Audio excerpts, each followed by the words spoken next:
पर सवाल करना चाहिए था। जी, पूरी बातों का भैया जी जलेबी बना दिए, लेकिन ये नहीं बोले कि भड़काने वाले बयान जो जिहाद में मिस खुद को मार दो, फिदाइन हमला कर दो, उत्पात मचा दो, वो गलत वक्तव्य है। उस पर कांग्रेस पार्टी का चरित्र नजर आ रहा है। एक बार तो बोल देता ना साहब, इतना क्या तुष्टीकरण का प्यारा हो गए, इतना क्या गठबंधन है आपको तुष्टीकरण से। मैं तो स्पष्ट से बोलता हूं, अगर हमारा कोई मुसलमान देशभक्त है तो स्वीकार्य है, लेकिन देश में घुसकर गद्दारी करोगे तो सीना ठोक के गोली मारेंगे। कोई बात करते हैं नहीं, मुसलमान नहीं, कोई भी हो, कोई भी हो, कोई भी हो, मैं उसको दुरुस्त कर देता हूं, कोई भी हो। मैं इसलिए कह रहा हूं क्योंकि सबका साथ सबका विकास की बात करने वाली भारतीय जनता पार्टी है, लेकिन तुष्टीकरण की गथा को रचने वाली Congress party. Right, taken your view, taken your view. जी अमित आइए, समाजवादी पार्टी को बुलाना चाहता हूं। कांग्रेस पार्टी ने अभी कहा मुद्दे की बात कीजिए। अभी परसों से संसद शुरू हो रहा है ना, कांग्रेस पार्टी ने नोटिस दिया क्या कि महंगाई पे बात होनी चाहिए?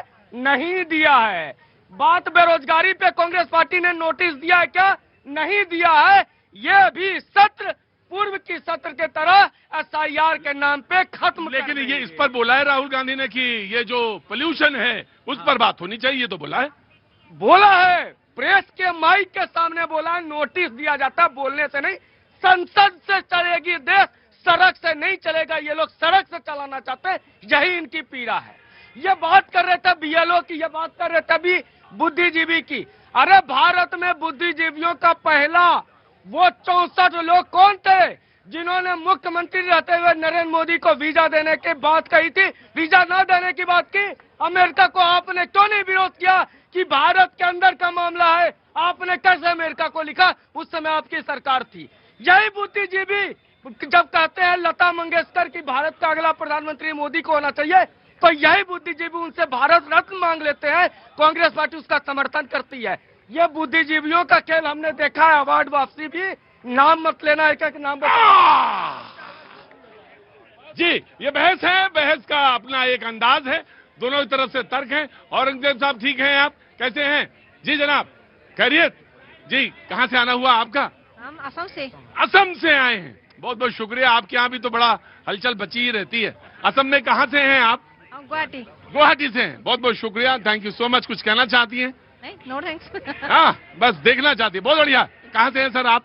ग्रेटर नोएडा। ग्रेटर नोएडा से हैं, नोएडा से हैं, बहुत बहुत शुक्रिया, थैंक यू सो मच। कुछ बोलना चाहते हैं? बिल्कुल, हाँ बोलिए। जहां से ये बयान निकल कर आ रहे हैं वहां पर उत्तर प्रदेश में मोदी जी की सरकार है। अगर ऐसे बयान देने वालों के खिलाफ सरकार खुद कार्रवाई करे बयानबाजी के अलावा, तो मुझे लगता है ज्यादा बेहतर होगा।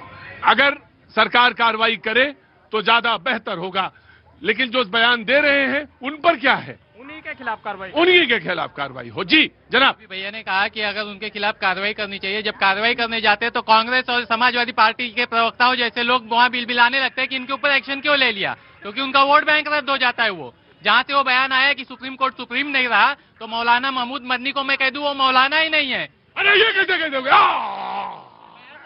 अरे मैं जानता हूं उनको, बहुत अरसे से जानता हूं, ये कैसे हो सकता है? ये कैसे कह देंगे आप? वो तो मौलाना है, मौलाना है, काफी अरसे से मौलाना है।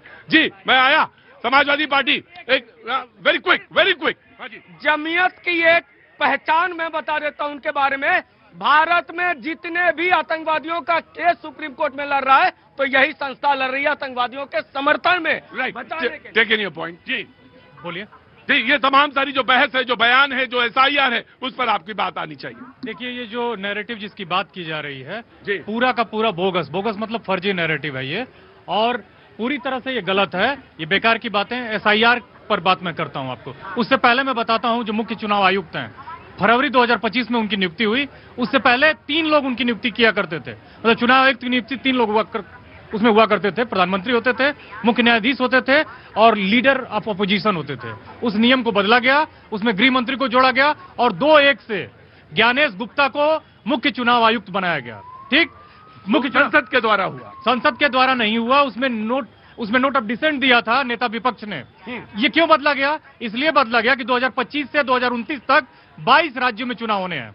और याद रखिए, उसके बाद से भारत में क्या हो रहा है? कोई लेवल प्लेइंग फील्ड नहीं है। लेवल प्लेइंग फील्ड से डॉक्टर साहब, क्योंकि आप यूनिवर्सिटी में प्रोफेसर हैं, आप तमाम सारी चीजें देखते हैं। लेवल प्लेइंग फील्ड से क्या मतलब है?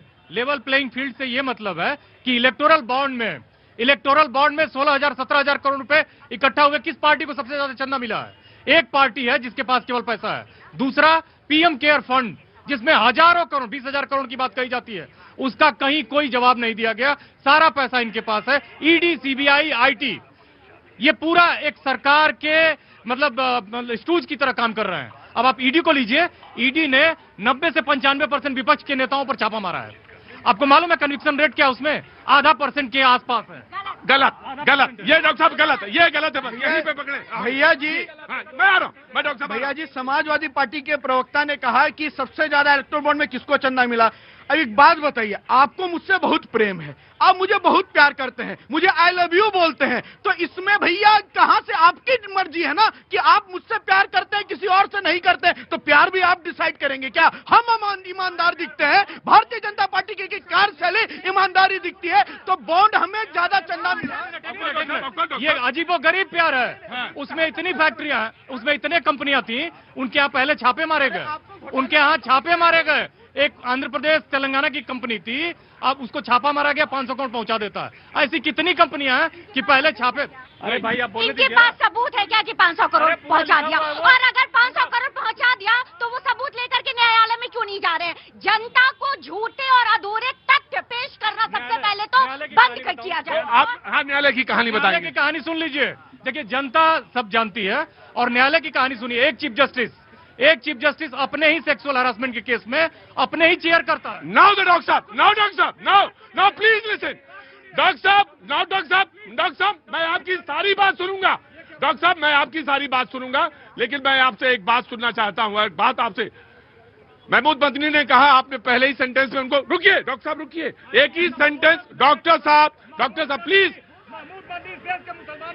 डॉक्टर साहब, आप यूनिवर्सिटी के प्रोफेसर हैं। मैं आपसे जानना चाहता हूं, डॉक्टर साहब आपने इल्जाम लगाया तो मैं आपसे जानना तो चाहना हूं, इसका हक तो है ना मुझे, एज ए एंकर पूछने का हक तो है। और मैं आपसे एक सवाल पूछना चाहता हूं, जो महमूद मदनी साहब कह रहे हैं कि न्यायालय दबाव में है या कोर्ट दबाव में है, आप भी तो वही कह रहे हैं। आइए बताओ, मैं बताता हूं देश के न्यायालय क्या कर रहे हैं। मैंने बताया ना, चीफ जस्टिस का सेक्सुअल हरासमेंट का केस अपने को खुद मुक्त कर दिया, चेयर किया उसको, फिर बाद में राज्यसभा ले लेता है वो आदमी। एक चीफ जस्टिस आरती उतारता है। भाई, जब आप पद पे हो तो आप एक बड़े नेता के साथ आरती उतारोगे? तीसरी बात सुन लीजिए आप। इस देश में जो देश की सुप्रीम कोर्ट है, उसमें अब तक आजादी के बाद से कितने SC ST OBC जज बने हैं? 2014 से पहले 5 OBC जज थे, 5 दलित थे, आए भी आदिवासी नहीं। डॉक्टर साहब, आप ना प्लीज, डॉक्टर साहब, ये देश की 90% आबादी है। ठीक है डॉक्टर साहब, मुसलमान थे, केवल 12 मुसलमान थे। ठीक है डॉक्टर साहब। अब मैं आपसे एक मिनट आराम से। डॉक्टर साहब, मैं एक सवाल मैं आपसे पूछना चाहता हूं। किसी पार्टी के मुखिया पे आय से अधिक संपत्ति का मामला चल रहा था और कोर्ट से कोर्ट ने कहा कि नहीं, कुछ बात कही ना उन्होंने। आप बताएंगे कौन सी पार्टी थी जिसपे आय से अधिक संपत्ति का मामला था? आप बताइए। अब मुझे नहीं मालूम, आप तो सारे कोर्ट के मसले खोल रहे हैं ना, तो मुझे बताइए किसमें था आय से अधिक संपत्ति का मामला? जिस किसी पे भी था, अपनी अब नाम ये सेलेक्टिव नैरेटिव।